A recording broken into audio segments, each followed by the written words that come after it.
Welcome to Disability Empowerment Now, Season 3 finale.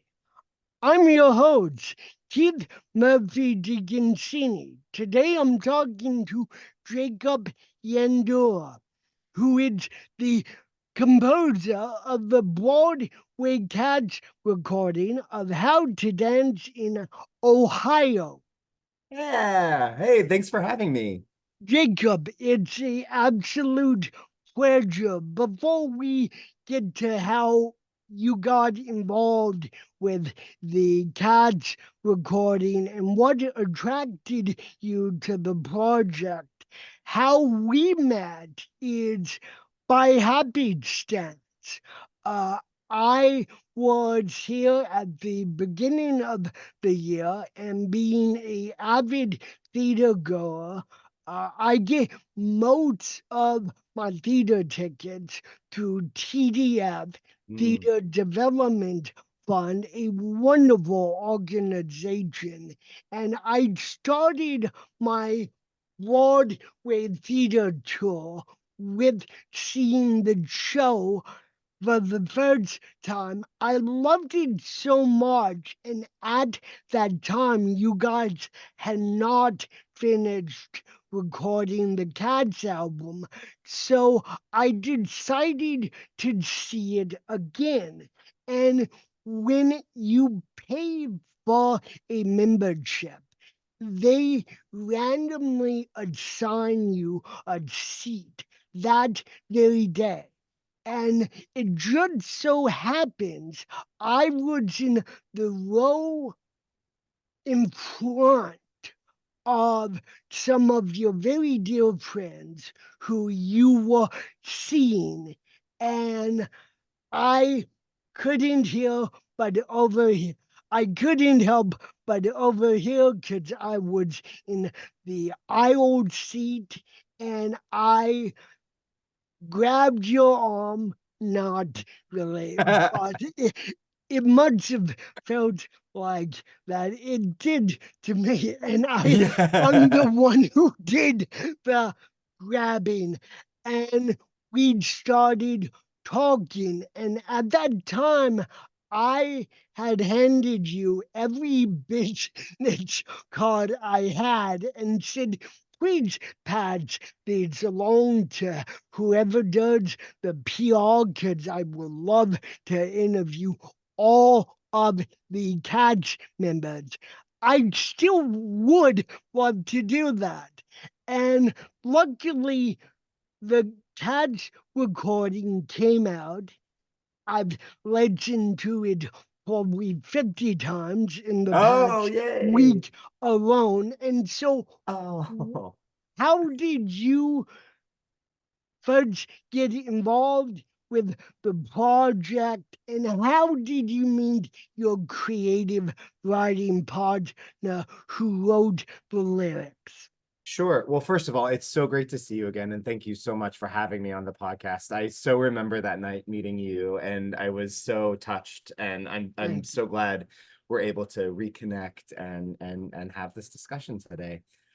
So Rebekah Melocik, who is my songwriting partner, she and I met at the Graduate Musical Theater Writing Program at NYU, which is a 2-year program for musical theater writers, and they roughly pick 15 composers and then 15 words people, as they call them. So they're encouraged to write the lyrics and the book.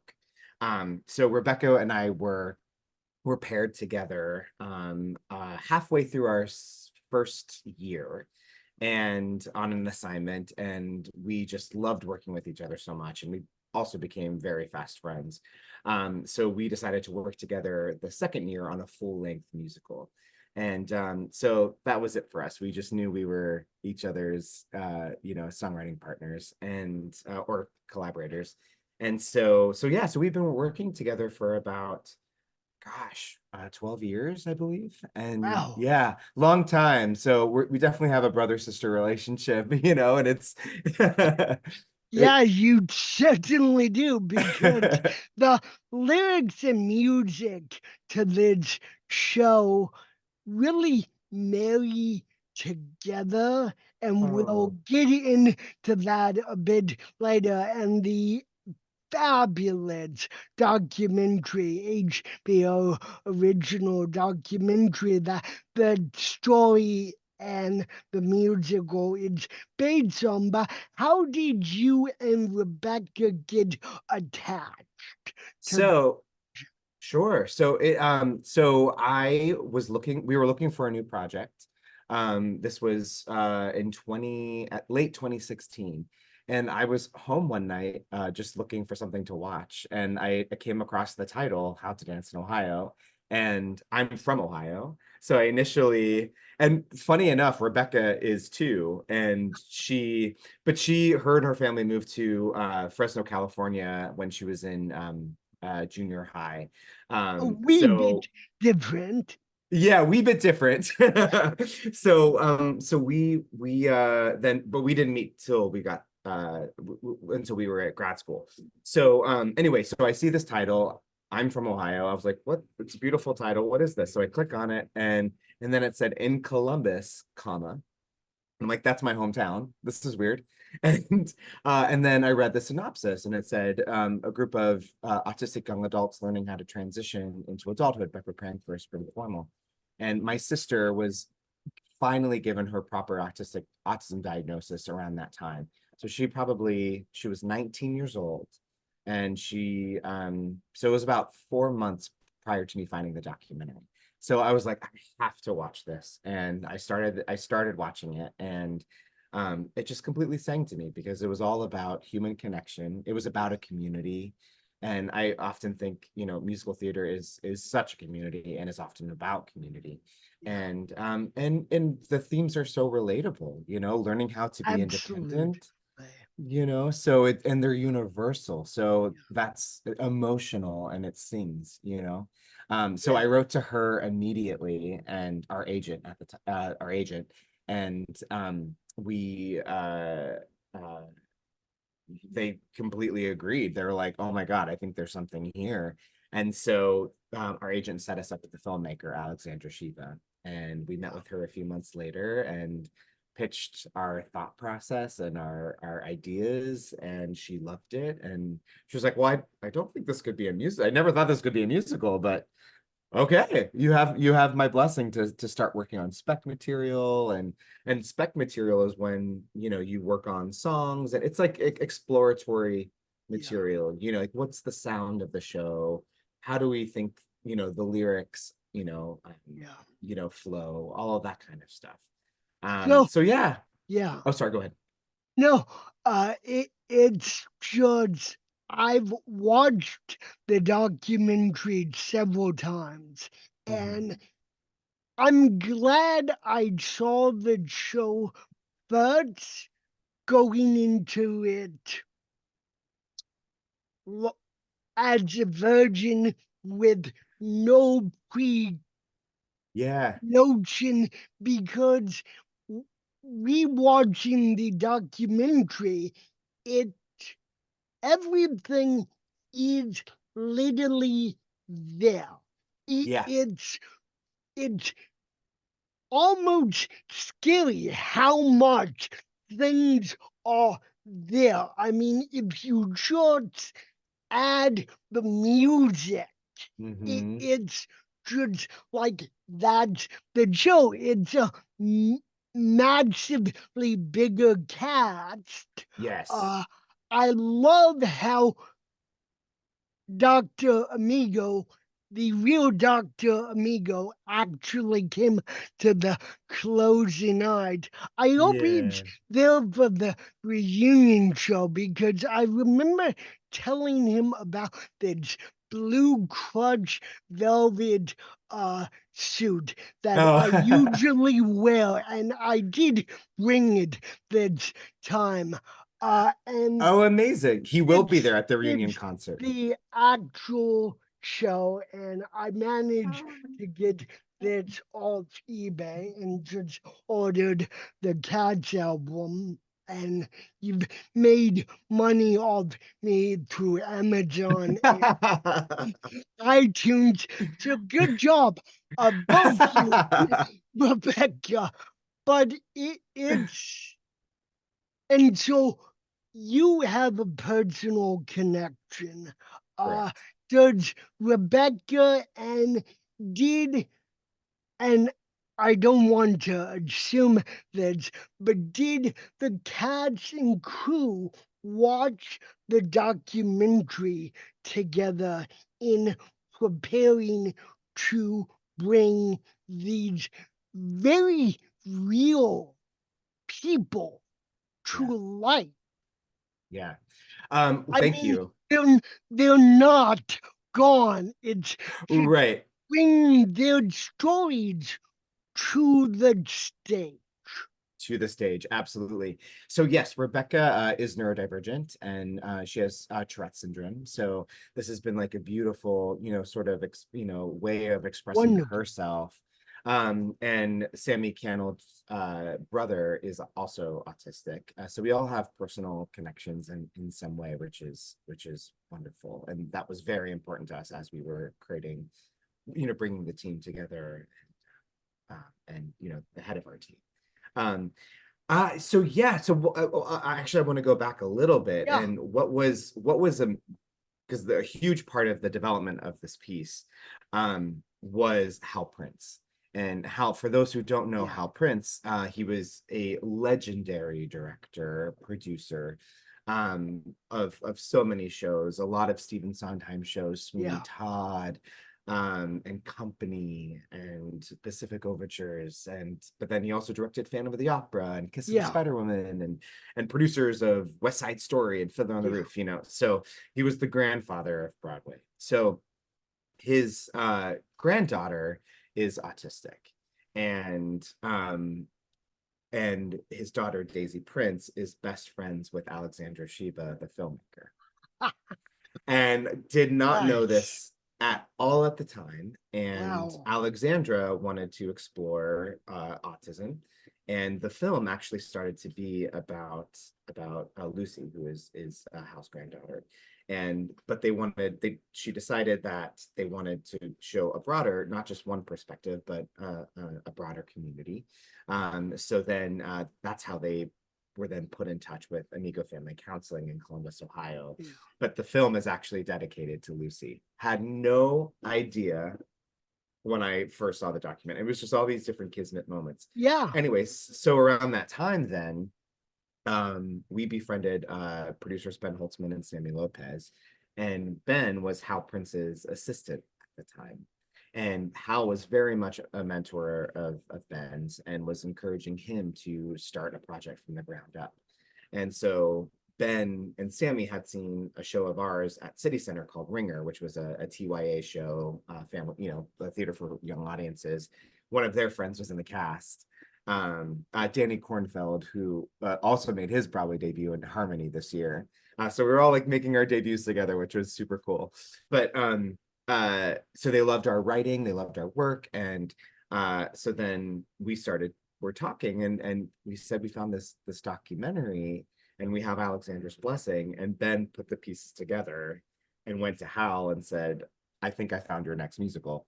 And so then he brought us in, and Hal decided to direct it, and he was our first, our original director. We worked with him for 2 years, until he sadly passed away. And we literally got his last round of notes a few days before he passed. So I mean, Wow. yeah, it's a huge testament to this. He Wow. worked his Y- entire life. Yeah. Yeah, Wow. Yeah. yeah, it's incredible. So and Sammy Cannell, when she took the reins over, she got all of his scripts and his notes, and really used, his vision as her true north. So that's kind of more connections, Yeah. and how the piece was developed. Um, um, but one thing he said to us early on is, do not put the documentary on the stage, because documentaries and theater are very different mediums, right? And so documentaries are more exploratory, and Yeah. they don't necessarily, they have, the idea of the dance and getting to the dance, is sort of the dramatic impetus of the documentary. But you have to have so much more to create conflict and drama on Yeah. stage. So he really encouraged, and we had Alexandra's blessing to just make our own thing. So yes, we have these characters and these real, these real life people that we all got to meet them. We all flew out to Columbus and met everyone at the center, which, well, for us it was like, oh my gosh, we're meeting, Beyonce and Taylor Swift, these, big celebrities in our minds. So you met them. Correct. Did they see the show when it was finally up? So yeah, so we did our out of town tryout in Syracuse, New York, in the fall of 2023. No, 2022. Sorry. I don't know what year we're in. And so a bunch of clients from the center and their families came out to see the premiere, as well as Dr. Amigo and his husband and daughter. How was that, particularly for the clients to Mhm, see themselves portrayed by very authentic mhm. actors, but 10 years in the past, which is the documentary happened in 2013. It didn't premiere until 2015. It won a Peabody, I believe. That's Uh, correct. yeah, and so I mean that we could talk all night Oh, all day. long about that, but just give me a snippet of what was their reaction. Well, it was super cool. So, I backtracking a little bit, when Yeah, we went to meet them at the center, Dr. Amigo pretty much held like a town hall for us, where all the clients were there. We all sat in a circle, and do you remember the brain picking scene? yes, yes, That was I do. that was inspired by our visit there. So Dr. Migo really had a styrofoam head, and he had note cards, attached Yeah. to the head, and they were all questions about the musical adaptation and sort of, how we were to treat the show. And so they had so many profound questions of, I mean, the most profound question was, are the characters going to have an autism accent? And we had never heard that term before. Interesting. And what they meant was like the stereotypical, are you Yeah. basically going to treat us like stereotypes? And we were like, absolutely not, or the whole And you that's not the whole point. absolutely do not do that at all. I Thank you. I think the cats, the seven, would flat out refuse to do the show, as they Oh, very 100%. well should. Absolutely. So that was, but then we had other fun, questions. I remember Jessica, she raised her hand and she goes, "Why is this just happening now?" That's a very good question. That's Yeah, yeah, that's yeah. And then like she was like, yeah. "Is Selena Gomez gonna play me?" Uh, it was so sweet, so sweet. yeah, So so they were very much involved, and it was a beautiful moment for all of us to come together, and our intentions, yeah, and very much they're a part of the family. yeah. So then when we got to Syracuse, only Jessica and Caroline and their families came to see the show. And they were sitting right by each other, and it was so sweet because I think Caroline had a little more anxiety because we talked about her ex-boyfriend Jay, and so she wasn't with Jay anymore, and so she was really nervous about that. And Yeah. Jessica was really comforted. She goes, Caroline, it's just a story. It's just a Yeah.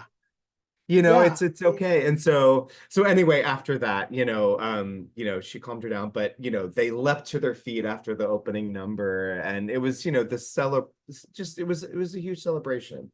So yeah, so that was a beautiful moment. And then everybody for opening night. which was truly the Wow. best nights of my life. I'll never forget that. Yeah, I mean, to be a fly on the wall Oh, of it that, was. I mean, it's I'm getting just, goosebumps right now just thinking yeah, about it. and what Yeah. was going through their head of they're showing me 10 years ago, and it's like I mentioned to you when we met, because I had seen the show already, that the music which you wrote beautifully, by the way, Oh, thank you. reminded me emphatically of the prom. Mm. And that really touched you. And I also saw that musical twice within the same week, actually. It Oh. that addicting. I don't need to always see myself on the stage. I Hmm. mean, and Dear Evan Hansen, Fun Home, all Yeah. these musicals are very captivating because they are very true to life and based on very true stories. And that, for me, as a social commentator, that's very intoxicating to know that these people actually existed, still do. And it's just Phantom Laymates, great show. Jesus Christ Superstar, great show. West Side Story, all of the standards. Nothing wrong with No. those. They're the bedrock of theater and musicals, but like Rent, Hamilton, all of these social commentary shows, some of them fiction, most of them are not, though. They are, they broaden the mindset. Next to Normal is another great one that talks about mental illness in a Yeah. very authentic way. And when you can talk about very serious subjects Hmm. in musicals, Yes. it's just, it's brilliant. Uh, Oh, thank you. yeah, long Well, tangent. and I think that's what attracts us to the theater, right? Yeah, Is finding those themes and finding that emotion. And you want to feel like I've always said I want my music to feel like you've had the biggest hug, and yeah, I know that's why I'm brought here, yeah. that's my purpose in I think in my lifetime. And And sorry, go ahead. so important question, because casting the original seven, Yeah, uh, I mean, the reason why I saw it so much, and the reunion show is coming up, and that will yeah. be my fourth time.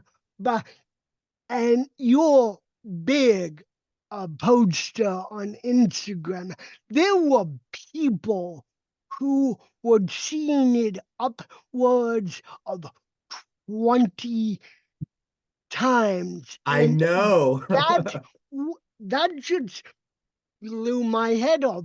But authentically casting is so important, So and you important. unfortunately don't see that often. Obviously, you weren't directly involved with that process, but We how? actually were. Yeah. Oh, Yeah. oh, yeah, okay. It was Please amazing. correct me. Yeah, no worries. It was, the casting process is a huge feat. The creative Yeah, team is a part of it, the producers are a part of it, obviously the casting directors, the director, the music director, and so it was a beautiful experience. And I really have to hand it, especially to one of our casting directors, Micah Johnson Levy.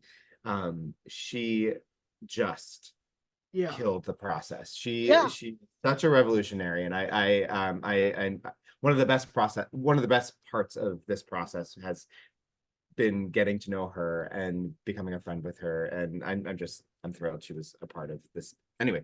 But it all started on social media, before we started our first reading.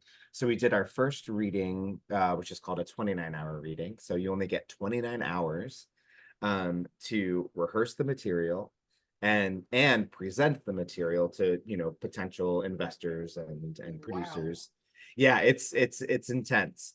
And so and so we put out a post, and we had people auditioning from all over the world, actually.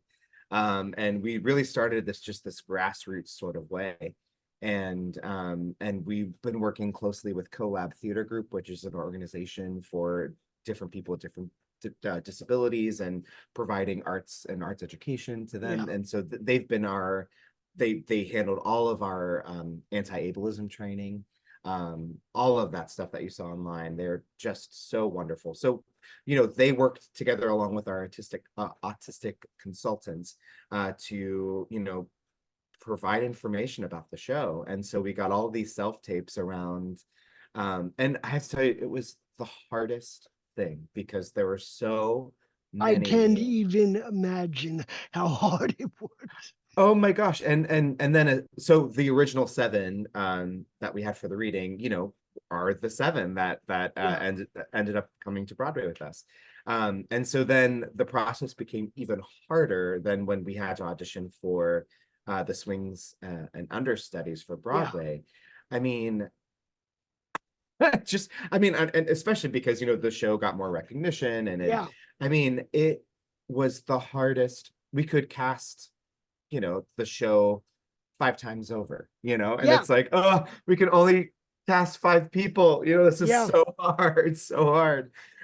So but that it's very encouraging for future productions and future, whatever ends up happening. So it was a really amazing process. But what's so cool too about it is, we wrote these characters, Yeah. based off of real people, but half of what the characters became are these 7 people, Yeah. and their own experiences, and so they really helped create the show, which was beautiful. That's wonderful.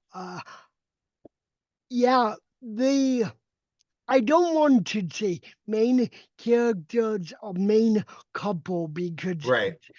very much as it should be a ensemble cast. Hmm. Uh, but the main love story revolves Yeah. around Drew and Meredith, who are again very real people. And watching the documentary, two things about the real Meredith that really struck me was when she was asked the question, "What do you like to research?" Which you would assume people, and she said, and she looked away and said, "I don't like that question." It was also very weird to see her with her mother because, Mhm. spoiler alert, that's written very differently in the show. And the other is when Dr. Amigo takes her and Drew into another room and tries to get them to go to. He doesn't have to try at all. Meredith practically is so emphatic that it even surprises the real Dr. Omega.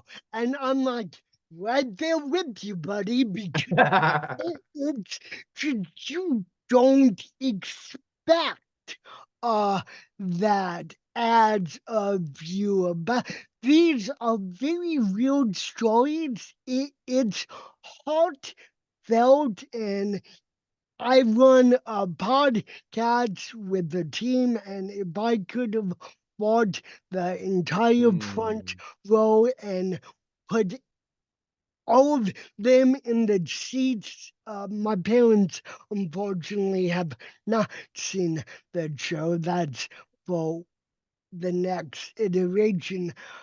But it's like, and the prom, speaking of that again, it did transfer into a beautiful high budget film via Netflix. So never say never uh, correct, to correct. that. What's beautiful, I mean, all I can say right now is the future is very bright, and it's very exciting, and the show has a very long life, and I just can't wait Yes, for the world to see it. Yeah. yeah, and it was so hard watching it close, but Yeah. a lot of shows do that Yeah. and then go on to have very successful long legs in other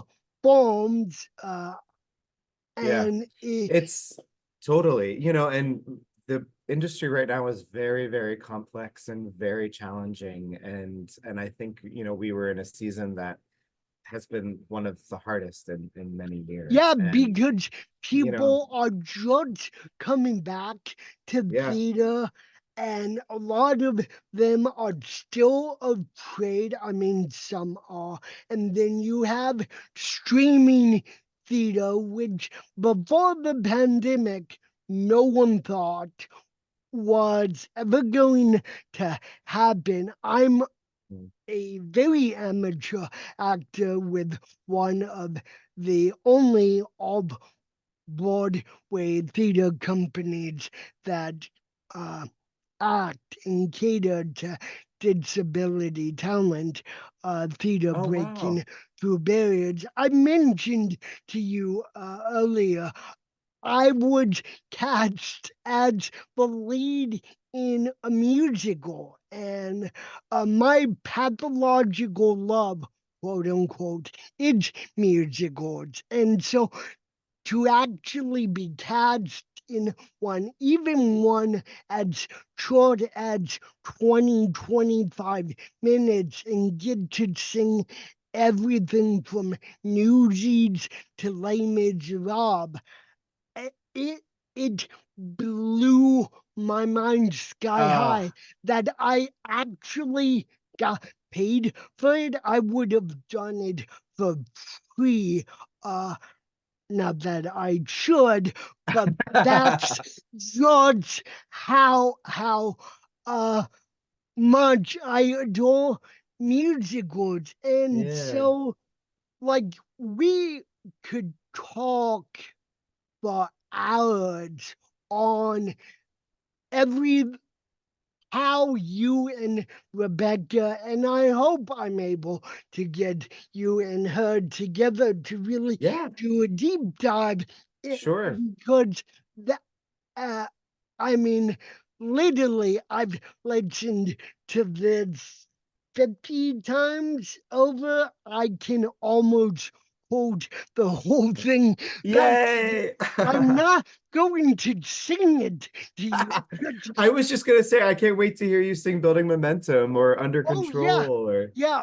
Building momentum and waves and wires. Mm. Those are two of the showstoppers. And I Oh, mean, thank you.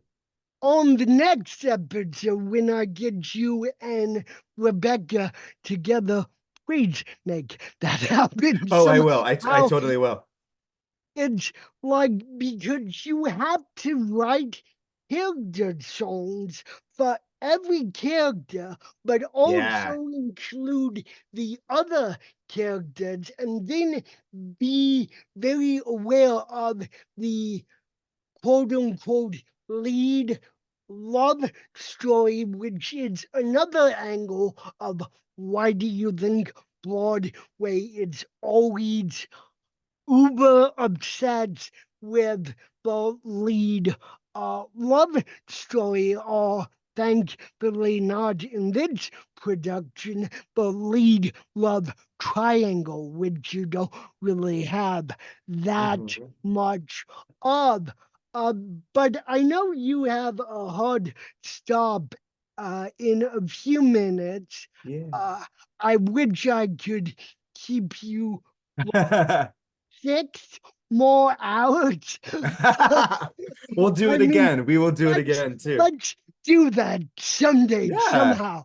Uh, but the closing questions sure. that I always end the episodes on. First of all, you're doing a reunion performance on the 20th. Correct. Monday, May 20th at 8 p.m. at the Palladium Times Square, which And is a really cool concert venue. yeah, and that's really the only reason why I'm staying in New York so long. Oh, Uh, amazing. because it's that important of a show. And but yeah, if there are, and I hope there are, inspiring actors, self Mhm. advocates, and I actually met a actor who is autistic who was standing behind me and my aunt in line. She actually introduced me to the Mezzanine app, which allows you to track and to record all of your past theater going, which, Oh, and they're not sponsored yet. But okay. I mean, but that app is such a godsend for a person who makes a pseudo other career uh, on going to different musicals and being Yeah, able to track them and have them be in all one location that you can access.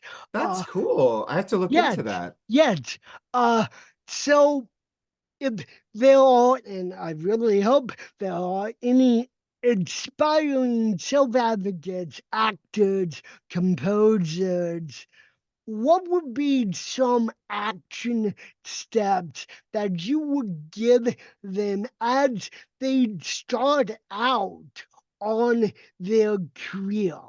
hmm I think number one, follow your heart all the time. Learn as much as you can, but there's only one you, and so I feel like, especially in this industry, um, you know, you always hear people want this, people want that, people want that, people want that, which, it's commercial theater, so I understand that. But you have to write, but again, there's only one you, so you have to write from the heart. And I think that's what Rebekah and I have always done, and we're very grateful for that. Um, I feel like we got our doctorate in this Broadway experience. You know, you You don't certainly did. you know we learned things that you can't learn in the classroom. Yeah. It's all about experience. So I think the more that you put your work out there, surround yourself with good people that you trust, that you love, that you value, because who you want to create with, Yeah. because um again, it is a community. So, and you really have to trust the feedback from the people that you let in, and Yeah. so there's always a case of too much feedback, and only you know what's right, so I think that's a really good, a big piece of advice that we've learned along the way. But I mean, even if you're getting out, self-produce your readings, get people together, hear your work. Yeah. There are so many people in this industry. You don't need to have a produced 29-hour reading to hear your work. Get people to come over and for a table read, and just do it, and so I think that's a really great you know way that we started out. We were really lucky to have mentors in our life from Yeah. NYU and early before that. So, we were really kind of guided along the way, and which I love that we're in a place now that we can be mentoring the next generation of young writers. And so, in that vein too, there's so many organizations, Yeah. fellowships, the Dramatist Guild Yeah. Fellowship, Rhinebeck Writers Retreats, Yeah. the Johnny Mercer Grove at Goodspeed Musicals. There are all these different places out there that nurture young writers and work, and so I would really take advantage of all of those organizations, and honestly, that's how everything led us to the next step. Yeah. And Ars Nova is another great organization that really nurtures young, exciting talent. Nice. So there's so many different things, but Yeah. I think on a meta level, just really there's only one Follow of your you, heart. Yeah. and Yeah. and follow your heart, because that's what people respond to at the Yeah. end of the day, Absolute. so you have to listen to it. Oh, And so so, I like to think that both people with disabilities and people who have yet to discover or embrace yeah. their disabilities, hopefully they listen and watch this show as my guests. And we've talked a lot on this episode, and I hope it's only the first part of several episodes we do together. What do you hope that people with disabilities take away from everything we've talked about? And what do you hope that those who have yet to discover or embrace their own disabilities take away from this episode?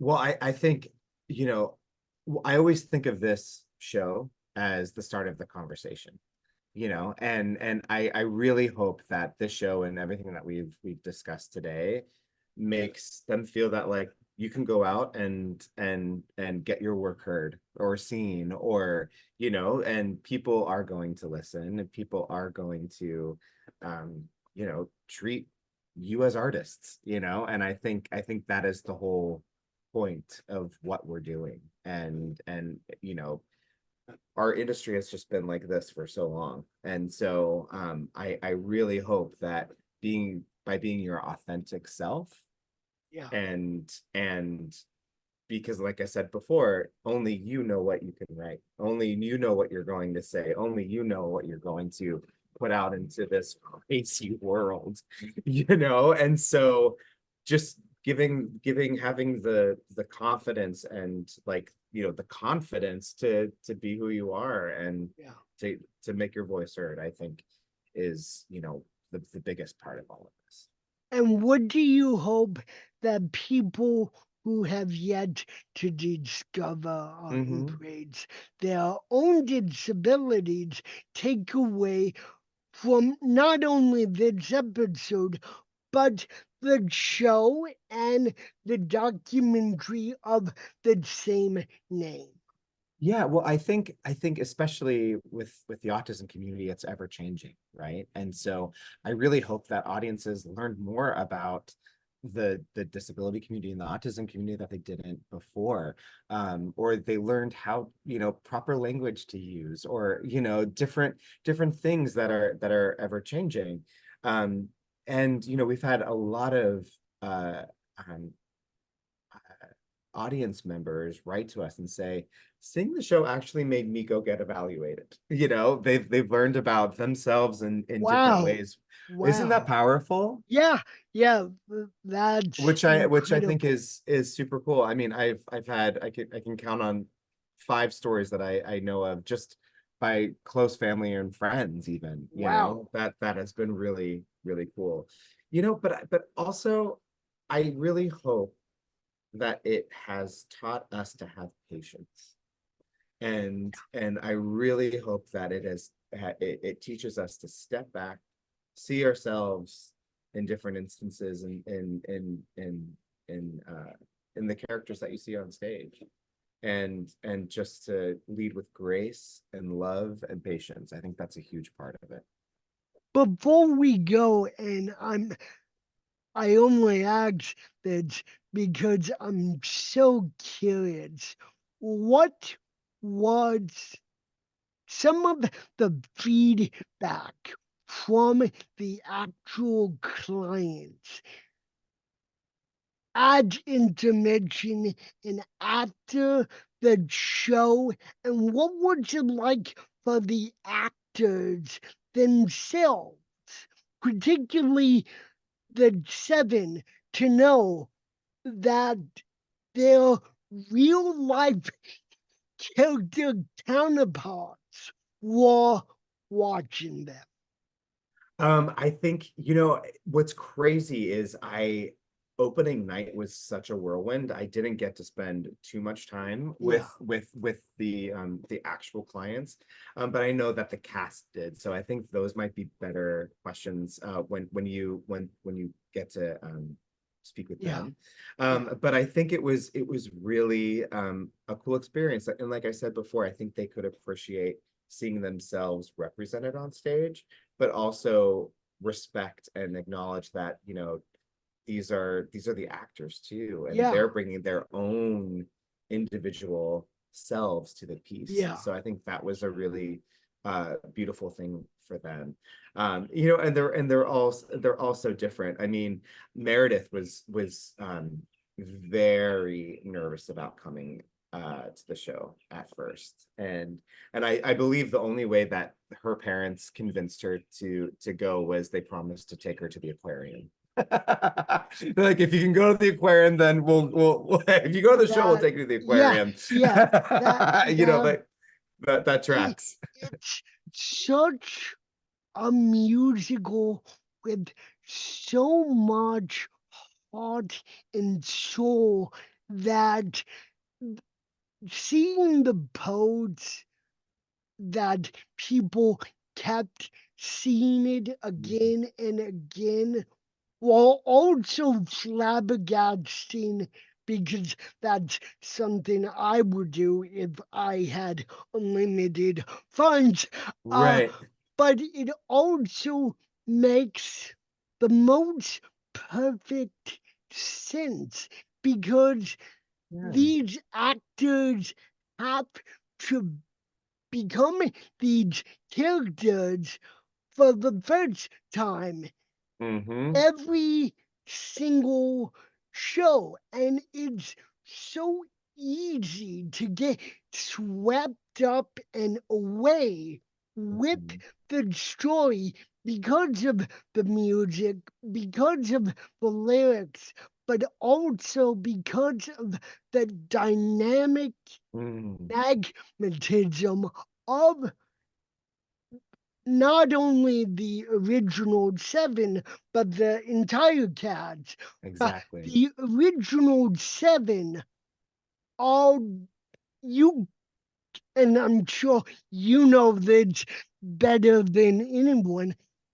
because you've said it. You could not have cast that show better if Oh, tried, if your life was dependent on it, I because agree. that and It's been such a pleasure finally getting to interviewing you. I hope to interview you and your creative writing partner to do a very deep dive into the soundtrack ins and outs. Yeah. My friend, it's such a amazing honor to have met you through the happy stands of TDF randomly It's assigning amazing. me It's that amazing. seat, but also just to bask in the amazing work that you and the creative team helped bring to life. It's shocking that it took this long to tell that story, but it came at a time where we all needed it, and the people who were fortunate enough to see it were touched that it word of mouth was not a problem. The last week of the run almost completely sold out. You Yeah. could not get a ticket. And I hope the reunion show and whatever comes next, hopefully Netflix or HBO is listening. They're not, but one only dream. Uh, because this is the type, it's feel good, yes, it's feel good, but there's a difference between being just feel good for feel good sake and having a lot of heart and soul and being able to have your mind expanded. A quick anecdote Oh, thank before you. we go. Uh, I was dating a autistic person, a autistic female, and I really wish I had gotten her to go see the Mm. show. Uh, and unfortunately, I could never get her to see the show, which was a shame because the music, and she didn't really like musicals, and that's fine. Yeah. Uh, there are people out there, uh, but it just, I saw her in every character. I Oh. saw my cousins who are on the spectrum in every character. And so, in a sense, even though I didn't see myself directly reflected like I didn't in the prom of Fun Home Couldn't Care Lads, those shows as well as How to Dance spoke for themselves, and they spoke with such heart, and they Mm. all soared. And you and the creative team and the cats should feel ecstatic about the what you brought to life and what you got to work on. Thank you so much, Keith. I mean, it has been, one of the greatest, projects and joys of my life, seriously. And I think the coolest thing is that the community that has formed and that it continues to form, and that's the most exciting thing. So, the show is for that community. So I'm so thrilled. So thank you. And thank you, and I will see you in a few weeks. Yeah, see you in a few weeks, and we'll get something else on the calendar with Rebekah. Thank you, my friend. Enjoy the rest Absolutely. of your week. Thank Bye. you. You too. Take care.